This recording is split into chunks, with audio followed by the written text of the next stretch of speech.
that is going to help get people that came in here illegally and then committed crimes and are dangerous back out of the country. So I think you're going to find, even in some blue states, where they're now trying to measure what the cost and consequences of that have been, you're seeing even there that what they did to promote open borders, probably for a political reason, you end up with the consequences we're dealing with currently. President Trump was clear that he ran on that.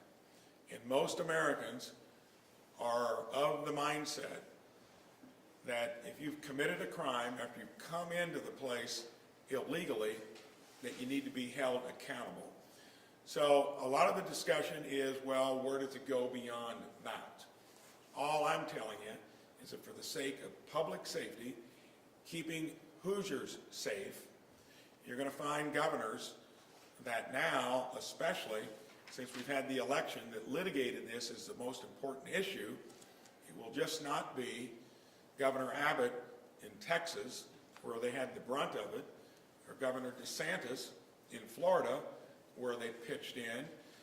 Many other states are seeing that every state has paid the price in terms of open borders, and that's where we're at now. So when it comes to things like E-Verify, which we all say that we are using, we're going to make sure that that is something that is still there, being paid attention to. But the focus of this executive order is very clear, and that is to do everything, and I think you're going to find many states, even beyond those that are classified as red, wanting to see how you remove folks that came into our country illegally and then broke the law, in many cases several times. And for the places that are going to defend that bad behavior or create a sanctuary for it, I think it's clear that there's going to be an effort to make sure that that doesn't occur from the federal level. Indiana is going to be a state that is going to be helping the administration find these folks that are described as the worst first, and I'm happy to do it, and I think you're going to see a bunch of other states do it as well. I'll open it up for questions. Governor Braun, how will you ensure that state and local law enforcement agencies have enough dollars to fully cooperate with ICE? So just in watching the news over the last couple of days, you've seen some counties that are already taking it on their own to be kind of compliant with that. I'm guessing that some of this is basic information and access, especially where many of them are incarcerated, being held by certain local jurisdictions. And I think that by and large, most are going to just be thankful that the federal government is doing it. For the places that are dragging their feet out of principle, I don't think this is going to be much of a cost early on. It's when you get to that next tier, which is going to be a question asked, well, what do you do after you find the worst first? What's next? Then I think a lot of that is going to be a question of the logistics of it, how much it costs. And I think this is low-hanging fruit to pick, where we know where many of these individuals are. The harder it gets to be for the federal government to find that next level of illegal immigrants that have committed crimes, I think that's when that question becomes relevant. In the short run, I don't think that's going to amount to much. Well, Governor, Governor, does this Braun, mean is that there you're where going you to say send there state needs to be a troopers path to to find people who are potentially here unlawfully? Does Go that ahead and mean- say it again. Does this mean that Indiana state troopers will now be taking active roles in looking for people who are here unlawfully? So when it comes to, we're going to do what the federal government asks us to do that's reasonable to help find the most egregious examples of illegal immigrants that have committed egregious crimes. And I'm going to direct any of our authorities to not resist, and hopefully they'll be compliant on their own. And I think a large part of the jurisdictions across our state will be without any push from this office. Governor, what about folks who haven't committed egregious crimes? There's an argument on the other side that says we need some reform and a better path to citizenship, an easier path to citizenship for folks who have maybe lived in Indiana for a long time and are. That's called comprehensive immigration reform.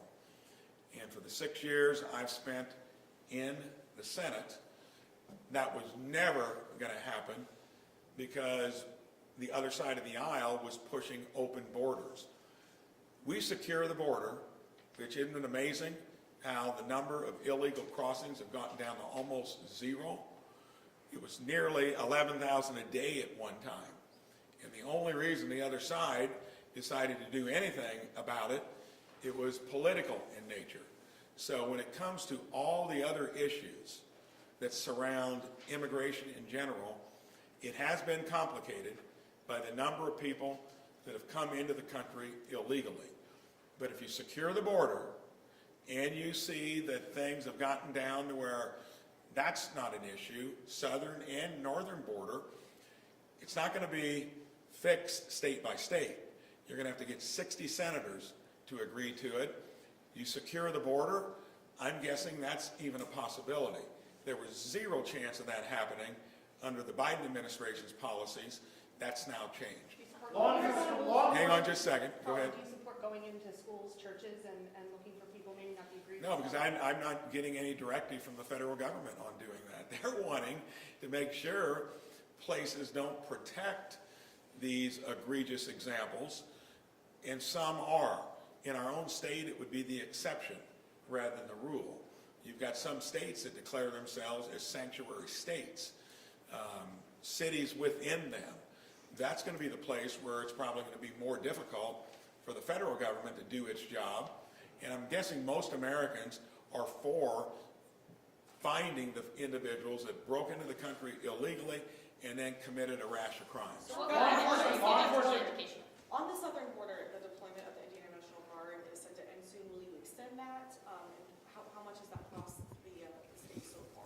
So since all states are now a border state due to the bad policies of the prior administration, I'm intending to keep that in place. I'm hoping that in terms of what we're doing down there to help, those border states have had to, especially Texas, I was down there a couple times, and like I say, until about 6 months before the election, nothing was being done other than to encourage more of it. That then changed. Now you can see it's really changed. So let's see what kind of progress they make on this first stratum of what they're wanting to do. Let's see what happens in D.C. if we actually get resources to secure the border in a way that really secures it, northern border as well. Then I think the real solution has to come from Congress. And I expect that that could happen quicker than what you might imagine, simply by measuring the results in this shorter period of time. So what guidance are you Law giving? enforcement agencies are already required to cooperate with federal immigration authorities under Indiana law. Yeah. What does this executive order do that isn't already being done? Well, for the few places that may not be abiding by the spirit of that, we're going to make sure they do. All I'm trying to do is on this first tranche of trying to find the worst consequences of open borders, I would hope not only Indiana, but the other 49 states, and I know at least half of them will, ought to chip in for that. Because if we do that, I think that leads to the discussion on comprehensive immigration reform. So what guidance are you giving the education department to aid schools through the enforcement? Like, are there certain things that you've been communicating with the department, or how it'll impact learning in some regard? Since that's not part of the current federal directive, if anyone is wanting to offer information, just to be a good citizen, so to speak, do it. There's nothing coming from here other than we are going to comply with what they're doing federally. And through the executive order, it was to say that Indiana agrees with the spirit of what you're trying to do out of the gate. For communities that don't two more. We'll do this. For communities that don't comply, sanctuary cities, how far do you think the state should go? I think that then, there's an attorney general that would probably look into that.